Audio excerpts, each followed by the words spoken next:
সবাই মরে যাবো, আমরা সবাই, কেউ থাকবো না। এই পৃথিবী থাকার জায়গা নয়। কিয়ামতের সময় আল্লাহ তাআলা মালাকুল মউতকে বলবেন, সবার রূহ কবজ করে ফেলো, সবার, কেউ থাকবে না, সবার রূহ কবজ হয়ে যাবে। আল্লাহ মালাকুল মউতকে বলবেন, মালাকুল মউত কি অবস্থা?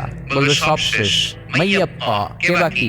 মালাকুল মউত বলবে জিনেরা বাকি, যাদেরকে দেখা যায় না। আল্লাহ বলবেন জিনদেরকেও শেষ করে ফেলো, রূহ কবজ করো। মালাকুল মউত আজরাইল জিনদের রূহ কবজ করবে। আল্লাহ এবার জিজ্ঞেস করবে, ইয়া মালাকাল মউত আখবিরনি মাইয়াব্বা, এবার বলো আর কে বাকি? মালাকুল মউত বলবে, আল্লাহ মানুষগুলো সব শেষ, জিনগুলোও শেষ, এবার বাকি ইবলিস শয়তান। কে বাকি? ইবলিসও শেষ করো, ইবলিসও শেষ।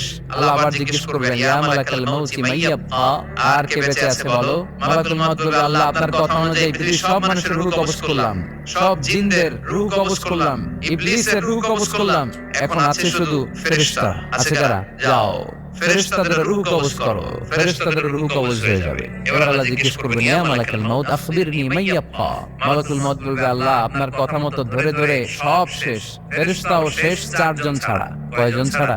জোরে বলেন, কয়জন ছাড়া?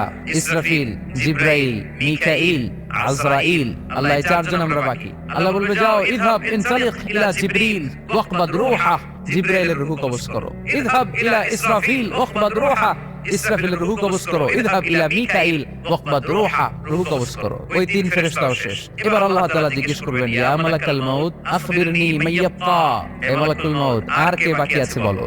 মালাকুল মউত বলবে, আল্লাহ আপনার কথা মতো মানুষগুলো শেষ, জিনগুলো শেষ, ইবলিস শেষ, আমার বাকি তিন ভাই ইসরাফিল, মিকাইল, জিবরাইলও শেষ, শুধু আমি, শুধু আমি। আল্লাহ বলবেন, কেউ নাই? মালাকুল মউত বলবে, না আল্লাহ কেউ নাই। এবার আল্লাহ তাআলা বলবেন, মালাকুল মউত তুমি তো সবাইরে মারছো, এবার তুমি মরো, এবার তুমি মরো, তুমি মরো। শোনার সাথে সাথে মালাকুল মউতের কাঁপুনি ছুটে যাবে, খিঁচুনি এসে যাবে ভয়ে। আল্লাহ বলবেন, কাঁপুনি দিয়ে তো লাভ নাই, কারণ কুল্লু নাফসিন যায়িকাতুল।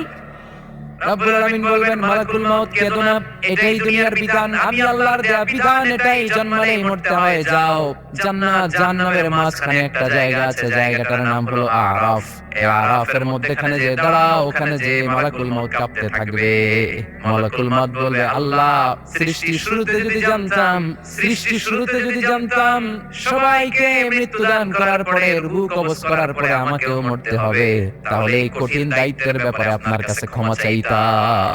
আজকে আমারও যে ভাগ্য বরণ করে নিতে হবে সৃষ্টির শুরুতে, আমি এটা কল্পনাই করতে পারিনি। আল্লাহ বলবেন, নো টক, মুত ইয়া মালাকাল মউত, মর, মরে যা, মুত, মরে যাও।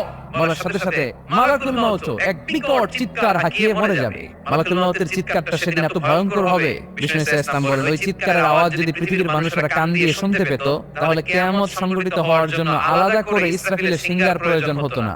ওই চিৎকারের আওয়াজে প্রতিটা মানুষ কানের পর্দা ফেটে ওই জায়গায় লাশ হয়ে পড়ে যেত। এবার ডানে বায়ে সামনে পেছনে উপরে নিচে কেউ নাই, একজন ছাড়া। জোরে বলতে হবে, তিনি কে? আল্লাহ তখন পৃথিবীকে একটা ডাক দিবেন, বলবেন,